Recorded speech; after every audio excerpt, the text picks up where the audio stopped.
Ang word of the year ng Cambridge Dictionary ay ang salitang parasocial. Ang parasocial po ay ang pakiramdam na may ugnayan kayo ng isang tao kahit hindi ka naman niya kilala. Kumbaga, one-sided lang ang connection.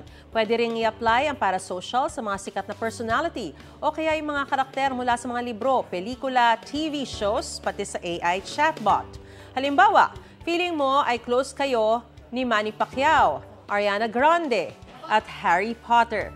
Taon 1956 sa University of Chicago sa Amerika, unang ginamit ang terminolohiyang parasocial.